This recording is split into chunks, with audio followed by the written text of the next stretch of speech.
அனைவருக்கும் வணக்கம்.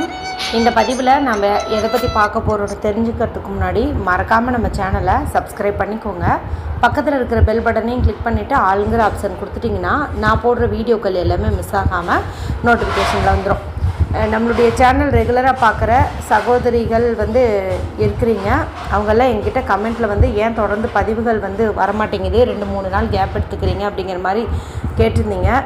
அதுக்கு ஒரு கஷ்டமான ஒரு விஷயம் இருக்குது. அதனால தான் என்னால் தொடர்ந்து வீடியோக்கள் போட முடியல.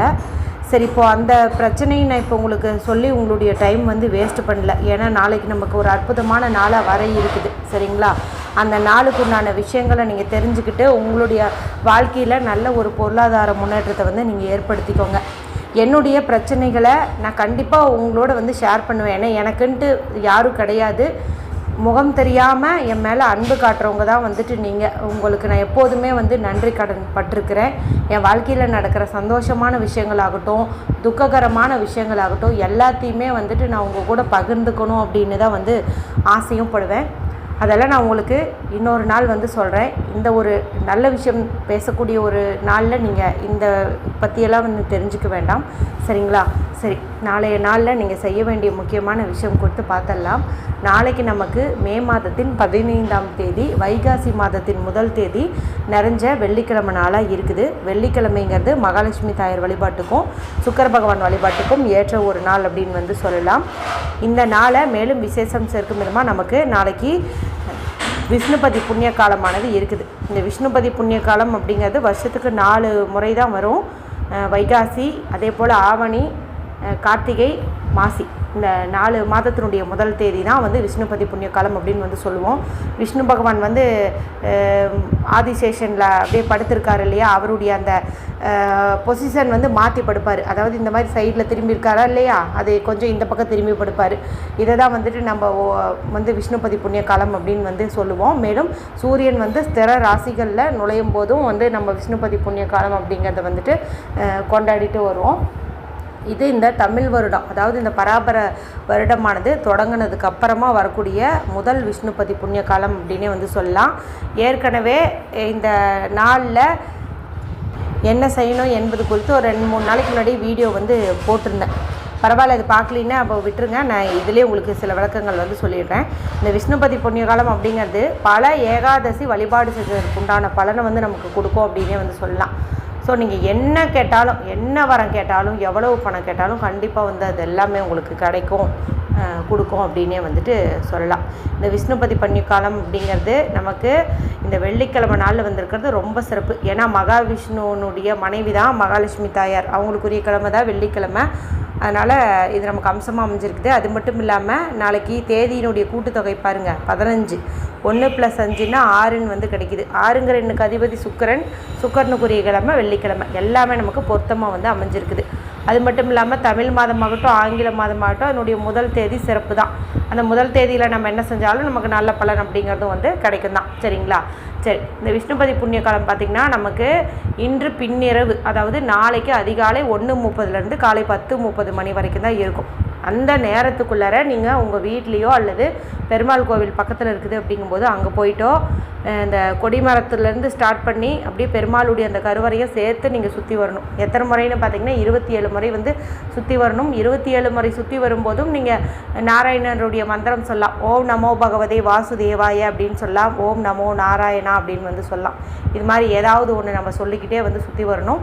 அதுவும் கையில் 27 வெள்ளை நிற மலர்கள், முல்லை, மல்லி, ஜாதி மல்லி, நந்தியாவட்டை, அரளிப்பூ, இது மாதிரி ஏதாவது ஒன்று 27 எண்ணிக்கையில் வச்சுக்கிட்டு நீங்கள் ஒவ்வொரு முறை சுற்றி கொடிமரத்துக்கிட்ட வரும்போதும் அந்த கொடிமரத்துக்கிட்ட ஒவ்வொரு பூக்களாக நீங்கள் சமர்ப்பணம் செய்யுங்க. உங்களுடைய கோரிக்கை முன் வச்சு மனதார வேண்டிக்கிட்டு இப்படி 27 முறை வலம் வாங்க. அதன் பிறகு கருவறையில் இருக்கக்கூடிய மகாவிஷ்ணுவா மனதார பிரார்த்தனை பண்ணிக்கோங்க. அதன் பிறகு உங்களுக்கு என்ன வேலை இருக்கோ நீங்கள் தாராளமாக போய் பாருங்கள். உங்கள் வீட்டுக்கு பக்கத்தில் கோவில் இல்லைங்கும் போது நீங்கள் வீட்லேயே மகாவிஷ்ணுடைய படம், பெருமாளுடைய படம் எது வச்சுருந்தாலும் அதை தூய்மைப்படுத்திட்டு இதே போல் 27 மலர்களை நீங்கள் நாராயணருடைய மந்திரம் சொல்லி பூஜை அறையிலே சமர்ப்பணம் பண்ணிக்கலாம். எதுவாக இருந்தாலும் காலையில் 10:30க்குள்ளே நீங்கள் பண்ணுறதுங்கிறது சிறப்பு. இதெல்லாம் பார்த்திங்கன்னா பொதுவான விஷயங்கள். நம்ம சேனல் ரெகுலராக பார்க்குறவங்களுக்கு நான் சொல்லாமே விஷ்ணுபதி புண்ணிய காலம் பார்த்தோன்னே தெரிஞ்சுருப்பீங்க. முக்கியமான விஷயம் என்ன அப்படின்னா, நாளைக்கு நமக்கு வெள்ளிக்கிழமையாக இருக்குது, வைகாசி 1 இருக்குது, விஷ்ணுபதி புண்ணிய காலமாக இருக்குது இல்லையா? இந்த அற்புதமான நாளில் குளிக்கும் தண்ணீர் பரிகாரம் குறித்து தான் நம்ம பார்க்க போகிறோம். எப்போதுமே சில விசேஷமான நாட்கள் வரும்போது குளிக்கும் தண்ணீர் பரிகாரம் சொல்கிறது வழக்கம்தான். நம்மளுடைய சேனலில் அது எப்போதுமே நான் தொடர்ந்து ஒரு 4 ஆண்டுகளாக, அதாவது கிட்டத்தட்ட 3 ஆண்டுக்கு மேலே நம்ம கடைப்பிடிச்சிட்டு வர விஷயந்தான். சரிங்களா? நாளைக்கு நம்ம என்ன பண்ணணும் அப்படின்னா, குளிக்கக்கூடிய தண்ணியில் நான் சொல்லக்கூடிய இந்த பொருட்களை வந்து சேர்த்தணும். மொத்தம் 3 பொருள் சொல்கிறேன். 3 உங்கள் வீட்டில் இருந்துச்சுன்னா 3ஐயும் சேர்த்துங்க. 3 இல்லைன்னா எது சொல்கிறேன்னா அதில் 1 இருந்துச்சுனாலும் அதை மட்டும் நீங்கள் சேர்த்துனீங்க அப்படின்னா கூட போதும். இந்த ஒரு குளியல் முறையை எடுத்துக்கிறதுக்கு எந்த ஒரு ரூல்ஸ் அண்ட் ரெஸ்ட்ரிக்ஷன்ஸுமே கிடையாது. ஆண்கள் பெண்கள் யார் வேணுமானாலும் செய்யலாம். பெண்கள் பீரியட்ஸ் டைமில் செய்யலாம், பிறப்பிறப்பு திட்டுந்தான் செய்யலாம், நைட் அசைவம் சாப்பிட்டுருந்தா காலையில் இந்த குளியல் எடுத்துக்கலாம், எந்த மதத்தை சார்ந்தவங்களாக இருந்தாலும் எடுத்துக்கலாம். இப்போ விடுமுறை நாட்களாக இருக்கிறனால நிறைய பேர் இந்த ஊருக்கு போயிருப்பீங்க. இப்போ ஊரில் இருந்தாலுமே இந்த குளியல் முறையை நீங்கள் தாராளமாக வந்து எடுத்துக்கலாம். முதல் பொருள் மகாலட்சுமி தாயின் அம்சம் பொருந்திய கல்லுப்பு குளியல் எடுத்துக்கிறது மூலமாக நெகட்டிவ் எனர்ஜி நம்மளை விட்டு நீங்கும், கண் திருஷ்டி நீங்கும், கடன் நீங்கும், இன்னும் சொல்லிக்கிட்டே போகலாம். அதனால் கல்லுப்பு வந்துட்டு நம்ம ஒரு பிடி அளவுக்கு அந்த தண்ணீரில் போட்டுக்கணும். அடுத்து நம்ம போட வேண்டிய பொருள்னு பார்த்திங்கன்னா, துளி அளவுக்கு பச்சை கற்பூரம் நம்ம துணூண்டு போட்டோம் அப்படின்னாவே இந்த தண்ணியே வந்து நல்ல ஒரு பாசிட்டிவ் எனர்ஜி மிகுந்ததாக வந்து மாறிடும். அதை வந்து போடுங்க. அடுத்து நம்ம போட வேண்டிய பொருள் அப்படின்னு பார்க்கும்போது ஏலக்காய். இந்த ஏலக்காய் நீங்கள் முழுசாக போட வேணாம், அதை அப்படியே பிச்சு அதனுடைய விதைகள் இருக்குது பாருங்க, அதை நீங்கள் போட்டிங்க அப்படின்னாவே போதும்.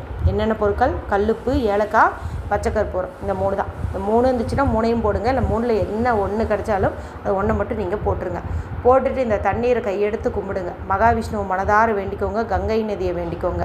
என்னுடைய கஷ்டங்கள் யாவும் தீரணும், என்னுடைய பொருளாதாரம் நல்லா முன்னேறணும், என்னுடைய வாழ்க்கையில் இருக்கிற அத்தனை பிரச்சனைகளும் என்னை விட்டு நீங்கணும்.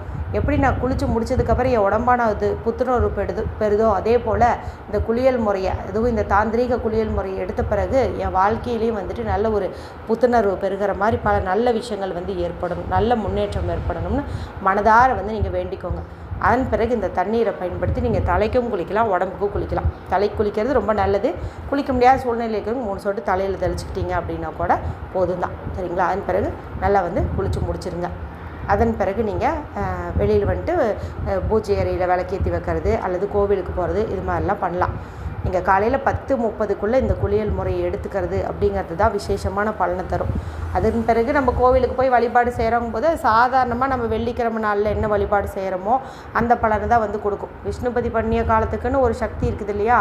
அது நமக்கு கிடைக்கணும் அப்படின்னா நம்ம இந்த நேரத்துக்குள்ளார இந்த குளியல் முறையை எடுத்துக்கணும். அதே போல் இந்த நேரத்துக்குள்ளார நம்ம கோவில்லையோ வீட்லேயோ வந்துட்டு பூஜை வந்து செஞ்சிடணும், பெருமாளை வந்து வழிபாடு செஞ்சிடணும். அதுதான் நமக்கு அதிகப்படியான நன்மையை வந்து பயக்கும் அப்படின்னே வந்து சொல்லலாம்.